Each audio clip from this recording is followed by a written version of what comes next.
Hello, everybody. This is Rabbi Drew Kaplan, and I'm joined by Jessica Sebastian. Hello. Hi, everyone. So this is our next artwork video inside the building, and we are now doing, and we're going to get to this entire hallway, but the various holiday prints by Ketti Camus in the hallway leading to between Oakview and the middle area. So we're going to start off, even though we have 12 of these are they prints, pictures? They're mixed media collage. Okay, out of these 12 mixed media collages, 11 of them are on various specific calendrical dates, holidays, but we're going to start off with the one that occurs every single week, which is Shabbat. So Shabbat, just as a quick intro, as a little bit of a context, Shabbat it's the Jewish Sabbath. It happens every Friday evening through Saturday night. And so Jessica. I'm going to give a little bit of background about the artist, and then we will lead directly into the art and go through this series of 12. But first, I want to tell you how we acquired these artworks. In 2007, there was a group of residents and staff that traveled to Israel on what is known as a mitzvah mission. Sally Corkin, a former staff member here, recalls that prior to that trip, Mary Jean and Wilbur Cohen requested that the group bring back some artwork. And so they made a kind donation to cover the cost. Upon arriving in Israel, the group asked their tour guide to direct them to where they could view and purchase some local art. And they were directed to the Camus Gallery. The Camus Gallery was established in 1995 by a gentleman named Omir Camus. Tomer was born in Safed and is the 18th generation of his family to live there. Wow. I know, goes back a long way. Wow. So he has a very deep connection to the old city. As an artist himself, he and his wife Ketti, also an artist that we'll be talking about, run this family gallery in Safed, and they feature work of other Israeli artists as well, including Kalman Shemi, David Schluss, David Gerstein, and Isaac Mimon. In that old city of Safed, Tomer and Ketti have then subsequently opened 3 more galleries. So they have lots of art spaces around the city. Today we are going to talk about this series of 12 artworks, as Rabbi Drew mentioned, and that these were all purchased there on that trip. Ketti Camus, the artist, focuses her art on a variety of Jewish and universal concepts. After studying art and design, she made her home in Safed, where she met her husband Tomer. Her interest began as a young girl, and then her art is an expression of her way of life. She sees it as showing what she sees in her daily life and throughout her year. She incorporates a wide variety of techniques in her works. Like you mentioned, you're like, what are these? Are they paintings? Are they drawings? What are they? So She actually incorporates watercolor painting, acrylic painting, oil painting, and cut paper. Wow. Sometimes all in one piece, sometimes in different pieces. She paints in a classic decorative style, and through her bold and exciting use of vibrant jewel tone colors and a dash of gold glitter in each one, she draws the viewer in and gives them a sense of joy, light, and depth. Makes you kind of want to go right into the image. Hopefully we can show you that a little bit closer. Ketti has developed a very high standard for her 3-dimensional cut paper technique. She works at a miniature scale. These artworks aren't very big, as you can see. First painting the background, then copying the image, cutting carefully, and layering several layers on top of one another, sometimes 4 or 5 layers, to make elements appear to pop off the page. And we'll be seeing that a little closer. Ketti invests an enormous amount of energy on her designs, ensuring that each piece is created with purpose and meaning. Today, her work can be found in many private collections, like ours, and public institutions around the world. In her wide range of compositions, she combines opposites of abstract and detail, and she likes to express optimism in a worldview that really comes together in a peaceful way. She sees joy and peace in the images. So that's a little bit about the artist. We will feature the 12 works today. But I also want to mention that she paints a lot about her surroundings in Safed. Something to note in the images is that Safed is the highest city in Israel by elevation. So you will see that lots of the city that she represents, you can see they're the buildings are stacked up on a hillside together. So that is the landscape that she's surrounded by. And also something I'll note as we go along, she uses blue a lot in the artwork, and I'll notice those. But I noticed that when reading about Safed, that blue doors are something that you would see throughout the city. And you'll see those coming through in the artwork. So she really is trying to paint her home in these pictures. So without further ado, I will let Rabbi Drew lead into the first artwork. So now that I've been standing here for a while admiring the piece, I want to point out a few things. Here we see a little bit of wine or grape juice, which is meant, and we also see it again here on seems to be a Shabbat table, which is meant for kiddush, for kiddush, for kicking off Shabbat. We also see some candlesticks here for also the kicking off Shabbat, as well as here in this corner. Actually, I do want to point out we have candlesticks for the beginning of Shabbat here, in addition to the mother and her daughter here, as well as a couple loaves of challah. And then in this corner we have Havdalah candle with the multi-wicked candle for Havdalah for the departure of Shabbat. And there are also other things around the Shabbat table with a challah cover, the cups of wine, as well as even just books, having a sense of a full bookshelf here, which all contributes eventually with people going to the synagogue here in the middle. I'm glad you mentioned all that. I want to talk a little bit about how she uses color and arrangement in the composition. So in many of the works that you'll see today, she does not make one image. She actually divides the image to tell the story further. So in this one, she's showing both inside the home and outside the home to get the full experience of Shabbat, so that you wouldn't be something that you would just do inside. There would be a combination.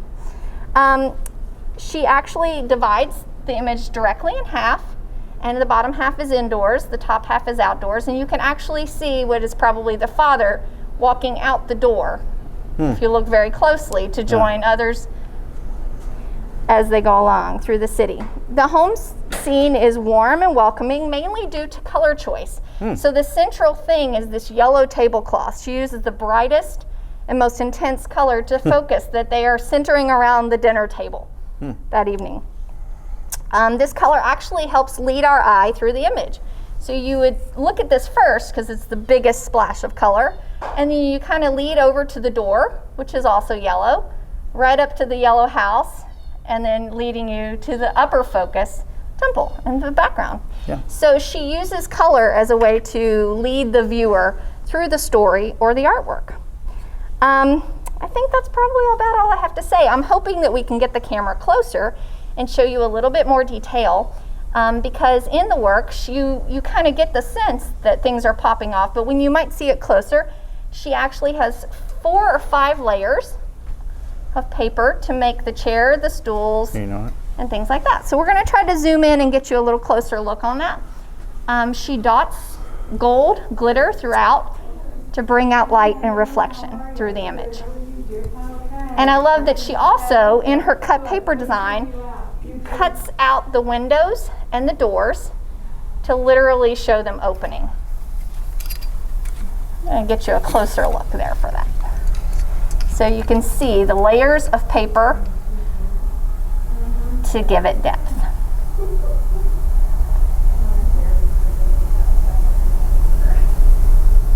Okay. All right. All right. So now that we've discussed Shabbat, which happens every week, we are now going to start at the far left end of the other 11 of these mixed media collages. And we're going to start off with Rosh Hashanah. So we're going to start in the fall and move all the way to throughout the spring and into the very beginning of the summer with Shuvuot. So starting off with, we have both here Rosh Hashanah as well as Yom Kippur. So we're going to start off with the high holidays to kick off really the head of the year. That's what Rosh Hashanah is all about. So you want to take it away? Yeah, like I mentioned before in the previous piece, Ketti Camus loves to use jewel tone bright colors, but she also uses contrast of color to bring out important elements. So the majority of this canvas is covered in yellow and kind of a purple. Yellow and purple are complementary colors, and so they really work together. But it's fun, she adds depth to the image, not only through her cut paper design and layering, but use of color. So she would use the yellow here as the foreground of the building, and then as it recedes, she's using purple, or switching that on the other side. So you really get a sense of three-dimensionality to the buildings. I really like that. She also, again, I mentioned Safed is built on a hilltop, you know, it's high elevation. So you'll see in many of the works we look at today, she incorporates long stairways. So it kind of leads you as you're winding through many of the buildings. Specifically for the Rosh Hashanah image, in this one, as we get a closer look, you can see the trees filled with fruit. Pomegranates. Pomegranates. Well, they're specifically pomegranates because that's when not only do they fruit, and so it's actually been incorporated into one of the Rosh Hashanah customs, is on the opening night of Rosh Hashanah, we open them up and we ask that our year be filled with fulfillment of mitzvot, of commandments, just like the plentifulness of the seeds found in pomegranates. Absolutely, and I love that she includes that because in many of the images, she represents, if you look closely at the details, the season through the stage of the trees in the image. You can really recognize where you're at. So even if it wasn't labeled Rosh Hashanah, we would be able to tell that just from looking at the picture. I also love that right in the center of the image, we have a family around the table enjoying a meal. And with pomegranates. With pomegranates. And you can see in the windows, you have many women preparing the meals with bowls of pomegranates. So when you look, she is all about the detail in these images. Not only does she have a beautiful composition, but when you look closely, you can see all of these little things that's really representative of the holiday. I'll be able to point some of those out. We have a bowl of pomegranates here, another one on the table. We have one in the window, another here. So it's really kind of throughout the image, you're going to see that popping up as a central theme. Yeah. I really enjoy this in the middle is this festive meal with, especially with, yes, pomegranates. I'm actually surprised to not see, maybe there are some round challahs there. One thing I'm shocked in its absence from this picture is shofar.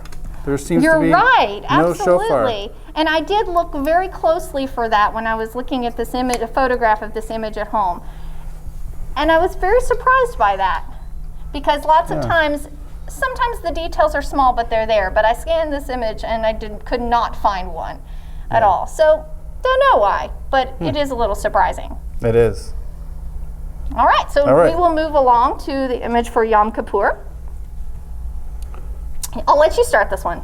So, as a non-artist, non-specialist, I am shocked how just like very bluish it is. Yes. Like the others were a lot more of a cacophony of colors. This is so much more heavier blue. Also, the other ones, both the Shabbat and Rosh Hashanah, involved home scenes. This really focuses just on the synagogue experience, and really home is entirely left out. There's also no eating or drinking as part of it, which is fitting. Yom Kippur is the main day of fasting, so absolutely, it's entirely absent from this picture. Absolutely. She has an overwhelming sense of blue in this, and it is really to represent the mood of the holiday, being somber and reflective and cleansing. So blue is typically associated as a cleansing color, and so you can really see that in this image. Again, you mentioned that this is indoors. This is one of the few images that she is not representing the city. She is completely indoors for this image. You can actually only see a glimpse of the outdoors through the windows here. You see just a peek, but it is central inside. Let me say a couple more things. We noticed the color palette for sure. She does, of course, have a few pops of yellow for contrast there. We see all the figures draped in kittel. Yeah, kittels. Kittles. Okay, Kittels so and my pronunciation isn't always good, but I try. And so that also, the white versus the blue, adds a lot of contrast and leads you through the image.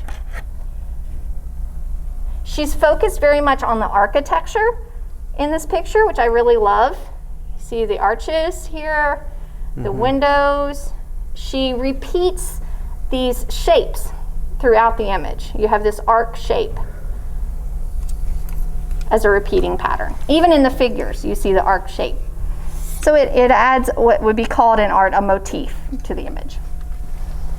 Okay. All right, so just as in the regular year, just days after Yom Kippur, following immediately on the heels of Yom Kippur is Sukkot, so too here in the hallways we have Sukkot, which is so much drastically different than what we just saw with Yom Kippur. One place, and you just have the architecture, the blue architecture with the white kittles and taluses. Here, it's a bonanza of colors. Yes, a rainbow. And it's outdoors. You even get some nature, whereas the other one we really didn't have much nature going on here. It's outdoors. And of course, there are a bunch of Sukkot that we see, that's really a big part of the celebration of the holiday, is dwelling in these huts. Someone is, this fellow here is a lulav and esrog, so that's another component. It's another mitzvah, a special practice associated with the holiday. So, it's on not only people's sort of terraces but even on their roofs, they have Sukkot. So it's a lot more outdoorsy, good weather, and people are eating and drinking unlike Yom Kippur. So it's filled with fun and, I don't know, festiveness. Absolutely. There's a joyfulness to it as opposed. And that comes through what you first mentioned was all the colors. So she intentionally chooses a full rainbow of colors to represent what the holiday is really about. It's about joy, festivity, and just the harvest. So you see everything in full bloom. You see exactly a complete rainbow of colors, not only in the landscape, but she echoes it in the details again. So you would see even in this window, she has a stained glass window that has the entire rainbow in an arc right here. So rather than choosing 2 or 3 colors to centralize the palette and add contrast, she goes completely rainbow on this one. And you noticed the lulav and esrog, those are actually showing up in several places. When you look really closely, there's 2 figures here holding them. It's really throughout. And yes, there is a joyfulness, there's dining outdoors. I'm glad you mentioned the rooftops as well. But what I also notice is almost every window and door in the image is open. So it's enjoying the weather. It's being at one with nature, which is another aspect of Sukkot.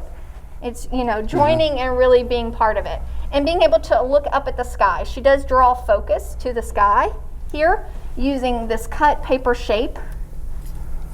I'm doing my finger like that because you can actually see the paper cut in these very sharp, jagged forms. You'll see this in another image as well. She's drawing your eye up to the sky with those shapes. So all of her aspects that she's using, she's very intentional in her choosing of these details. So to speak about the color palette before we really go into it, you'll see a lot of similarity in color choice here. And I'll let Rabbi speak a little bit more about the subject matter. All right, where am I? Here we go. Okay, so following really kind of almost part of Sukkot is actually Simchas Torah, and it's really right afterwards. And just as it's funny because Sukkot is really filled with joy, but Simchas Torah is like turning it up 5 notches. It's a lot. So, and that's what we see. There's people dancing all out in the streets. And again, it's funny because we don't really even see people eating inside their homes. People are dancing in the streets, around houses. It's actually playing music. Yeah, we've got. It's funny because it's actually pretty gendered in that it's pretty much just men. I don't know where the women are. Also, it's who the men are. It's mostly Hasidim. It's not regular run-of-the-mill folk. That's also Tzfat. I mean, it's funny thinking about Tzfat. It's not only the seat of Kabbalah, but also a lot of Hasidim flock to Tzfat. So there could be also something special about. I've never spent a Simchas Torah in Tzfat, but maybe in Tzfat, that's where the Hasidim really come and celebrate and are dancing out in the streets. And that's it's filled with fun. And also there's a sense of nature. It's also darker because a lot of the celebration is at night. And I don't see it much. Maybe if I would look closer, there'd be a lot drinking and wine. But that's also part of what fuels the holiday. It's a nighttime revelry, dancing with the Torah, and it's looks to be a lot of fun. I think you covered most of the image. What I will notice is in this picture, she has a lot more green represented. And green is a very energetic color. And you said turn it up a notch. So exactly, that use of green adds this real high energy. It's a positive energy for sure. So you can actually see underneath all the figures where you have them dancing and movement, she uses green as a background. And that's, again, intentional, I'm sure, because green is a very energetic color. It's meant to represent life and joy and growth and moving forward, which is, I think, an aspect of this. So you can see even under an undertone in the yellow, you have a green undertone there for that. Lots and lots of greenery. Before, the seasons change, which we will see in the next image. After Simchas Torah, the next thing that really appears on the calendar that's any particular specialness is Hanukkah. And Hanukkah is, of course, very familiar to American Jews.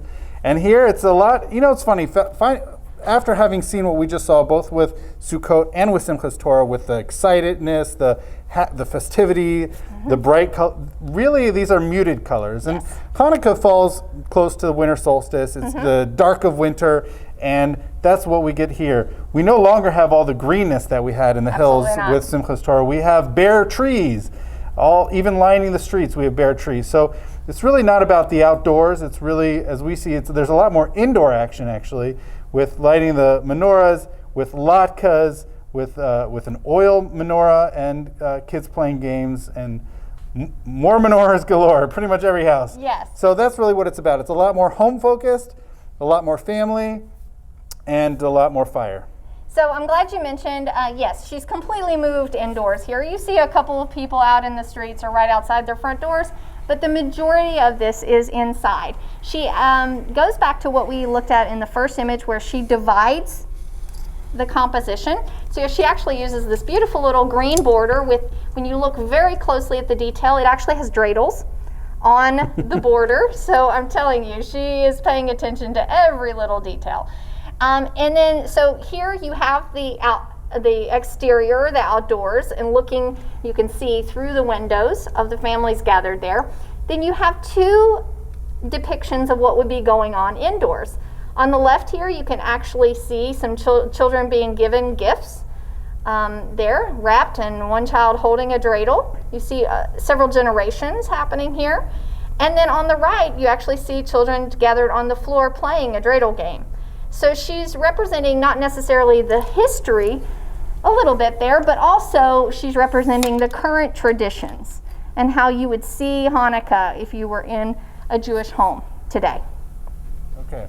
Also occurring in the winter is Tu Bshvat. Now, Tu Bshvat here, and I don't know if you can get a sense of this from even just the visual aspect, but it's all about trees. So whereas what we just saw with Hanukkah, which is also in the winter, every single tree was bare. It was just barren, and it didn't have a certain liveliness because it was in the dead of winter. Here we already have not just green, we have a bonanza of green, with not only the green hills in the background, just like we saw with Simchas Torah, but we also have lots of sprouting and growing trees, smaller ones, all throughout not only in the streets and in the hills. They're everywhere. They're just everywhere. They're in people's houses. It's just, there's green everywhere. People are planting things. So Tu B'Shvat literally translates to the 15th day of the month of Shvat.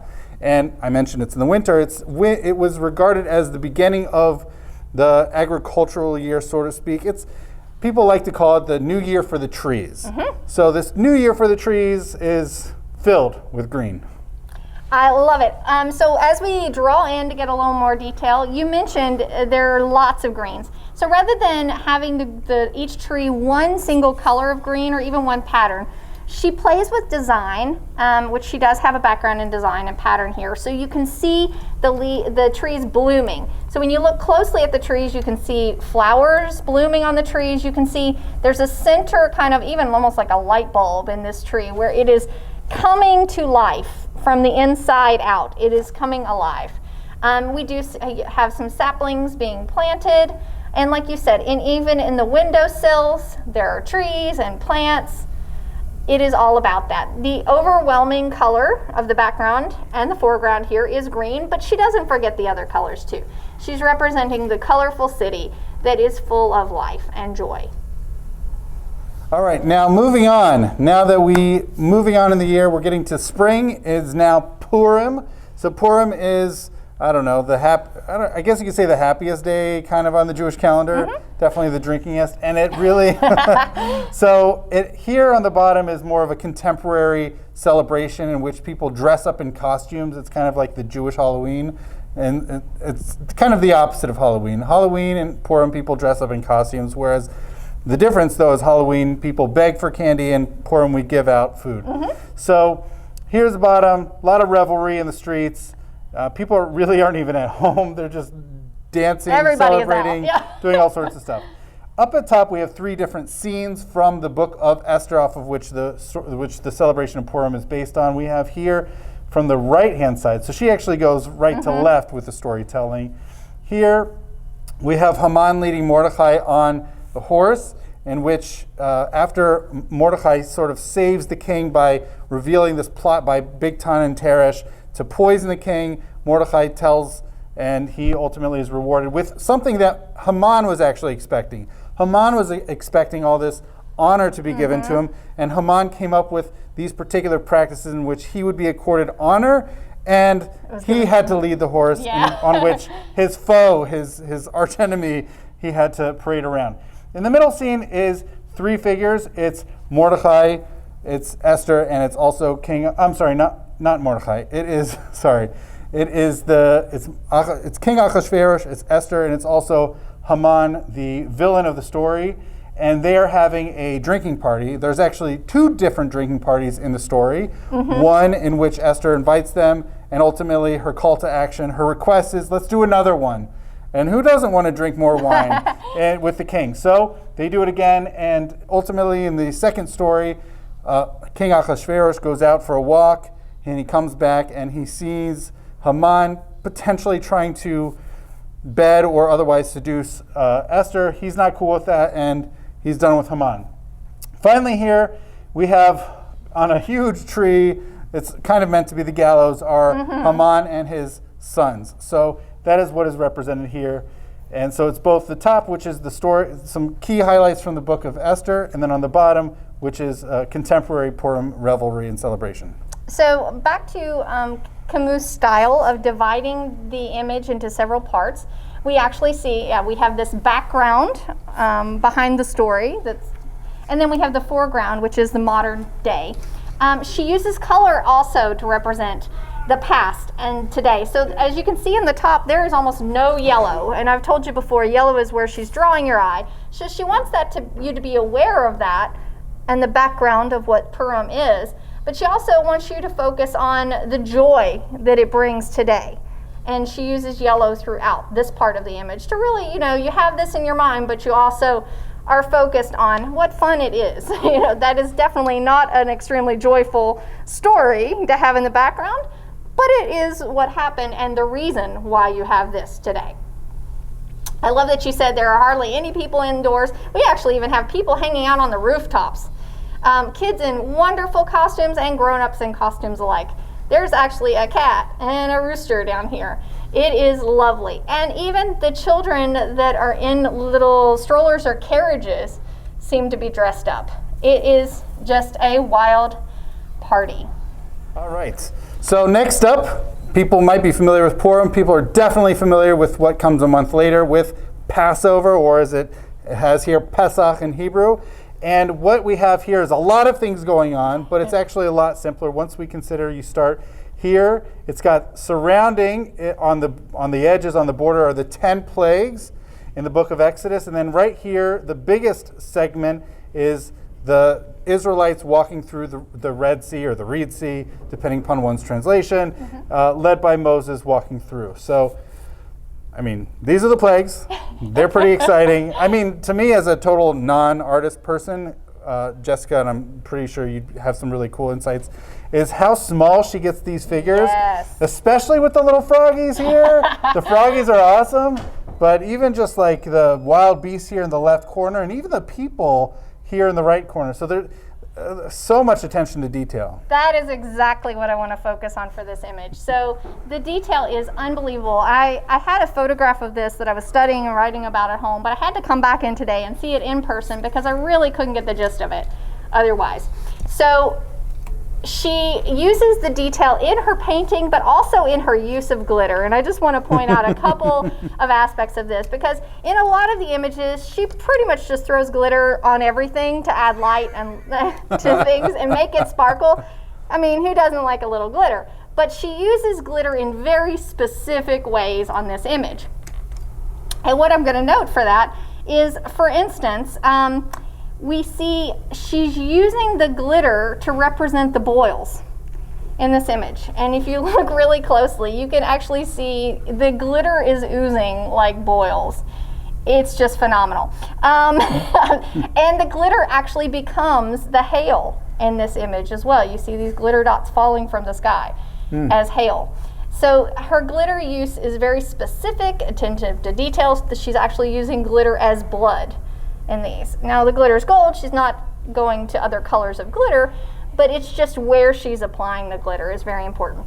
Speaking of details, it took me a minute to realize, I mean, I'm seeing that there are people itching in this picture, even dogs scratching, but if you look incredibly close, which I do not think we can get with the camera, she actually has very minute specks representing lice on the bodies in this. It is just unbelievable that not only is she representing the actions in each of these things by how she arranges the figures and positions them, she is really going down to the minute detail.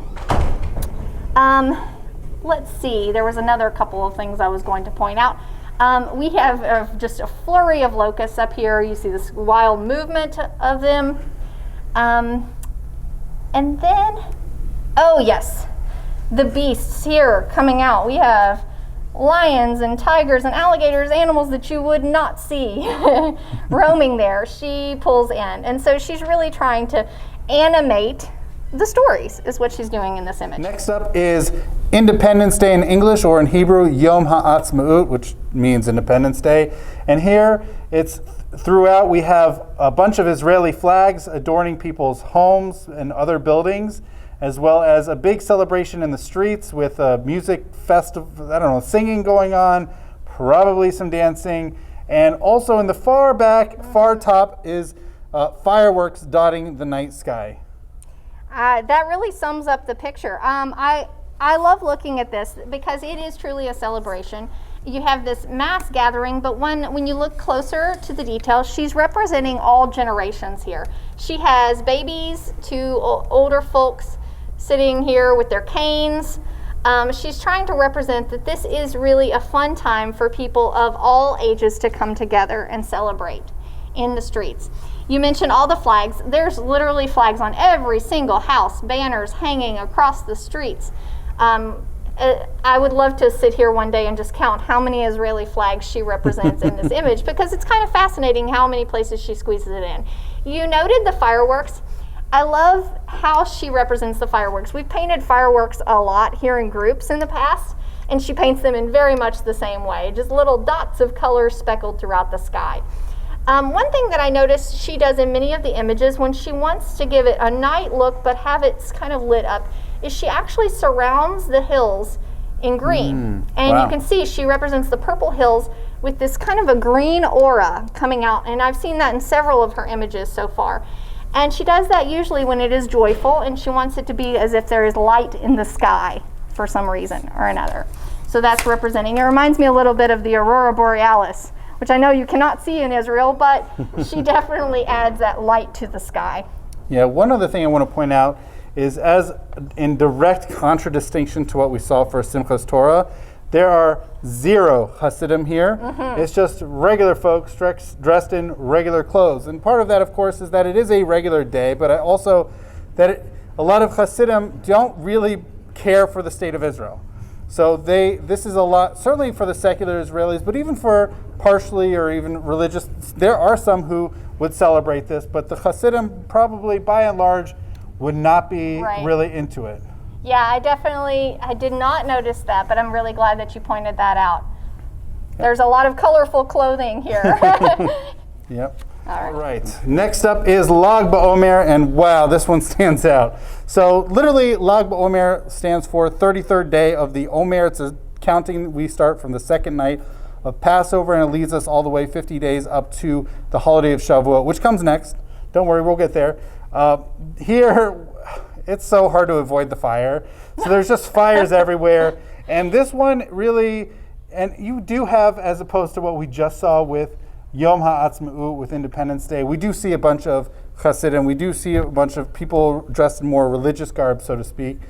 And the fires, it's interesting. So Lag BaOmer is really mainly celebrated, certainly championed by people of a more Hasidic persuasion. People definitely more into Kabbalah and Kabbalistic Jewish mystical stuff. So, and it has, I'm not going to go into all of it and the various textual adventures that goes through to get to where we go. Also, in Tzfat, it is big because Tzfat, as we mentioned, is really big into Kabbalah. There's another nearby town, Meron, where people go and they really, really, really, more intensely than Tzfat, if you could believe, and celebrate with bonfires on this day. I do want to say, I'm just going to put it out there. Tzfat, do you know what it means, Tzfat? It's kind of like an overview. And the reason is because it's perched at such a high altitude. It looks down on everything. Exactly. You have a good spot to perch and see sort of throughout the valley. So that's sort of where the name comes from. And so it's high elevation, and that's why we have the hills, because Tzfat is perched in the hills. Just as a little bit of nomenclatural background. Absolutely, and now I can really see that. You're actually looking down here on much of the city. Again, I've kind of been the one to really look into the details here. You're right, the fire is just overwhelming, and it's a little bit hard to get past. And she adds to that contrast by using the blue structure with the fire surrounding it. Again, the blue and the yellow and orange, it really adds a high contrast here. But looking at the details, I just love looking at what everybody is doing here. We actually have people getting haircuts. We have some scissor snipping, and I do know that is part of the tradition on this date. And it took me a while to find it, but again, I had to look through, and I did find. We got some scissor snipping there. It took me a second to realize as well, we have a very big division between men and women here. This entire line over here is all men, and we have all the women focused on this side of the image. It is generally a very energetic image, not only from the color and the fire, which adds a real high intense energy to it, but also in the arrangement of the figures. So you've got this kind of spiraling design here, and it's in her use of shape and line. She adds that energy to the picture. So now we have arrived at our final holiday out of this entire lineup here on this wall, which is the holiday of Shavuot, which literally translates to weeks because it comes at the end of 7 weeks following the beginning of Passover. And we have here a big part up top. We have in 2 little squares here. This is probably representing the harvest, and then this represents Moses receiving the 10 Commandments at Mount Sinai, which is around when the rabbis, they basically say Shavuot is the celebration of the reception of the 10 Commandments in the Torah. Here, I think it's people going up to Jerusalem to the Holy Temple they could be, I'm not really sure what Ketti Camus has in mind, but I suspect they're bringing their first fruits to Jerusalem. I agree, and she divided this image into 3 parts as well. Similar thing that I've noted before. Like she used the dreidel as a border over there, she actually uses leaves and like little bits of wheat here around the border. I love that the ground here, she incorporates much more orange, and you kind of know that that's seasonal. So you see the orange, the yellow, and all of it is dotted with pattern. So you see these branches and flowers and wheat blossoming on the ground everywhere. Then I noticed again that she represents the sky in each of these with this jagged, radiating pattern of paper, cut paper. Lots and lots of very intense, jagged images. And so the sky is radiating in all of these. And this one in particular, we have just a full rainbow in the sky. And I really love that. But not only the sky is using that radiating triangular kind of shape, we see it even in the way that she represents Mount Sinai as rocky. And she's using that triangular form to point your eye in the direction. So all of those are intentional choices, and it's just a very full image. It's easier to read than some of the other ones because of the way it's organized, but when you look, there's just so much detail packed in there. Well, that's been a wrap for us as we finish. As you can see, all of the 12 of these prints behind us that were acquired. They were acquired on a trip that Cedar Village made, right? Yes, probably 13, almost 14 years ago. Yeah, 14 years ago. So I hope this has been helpful in providing context and background, especially things that you probably walk past every day and don't necessarily realize, especially the minute detail, which, I don't know about anybody else here. I'm talking about me. Every time I walk, I had no idea that there were multiple layers of paper, and now having done this, I have such an much huger, a much bigger, a greater appreciation for all the effort and really artistic talent that went into making this incredible lineup of holiday art. And speaking of that, I encourage really to get the most out of these images. I'm glad that you now have some background and you'll have a little bit to go on. As you're taking your walk down the hallway, stop and look a little bit closer at these images, because in order to get the full effect of them, you have to look close, you have to look to the side, and you have to kind of take it all in. So your next time out, I hope that you'll get a little bit more out of your walk around Cedar Village. And I also look forward to our next series, which will be leading on down the hallway, to look at some of our own artwork that we have made here over the past few years. Awesome. All right. Well, thank you so much, Jessica. Thank you, Rabbi. Awesome. Bye.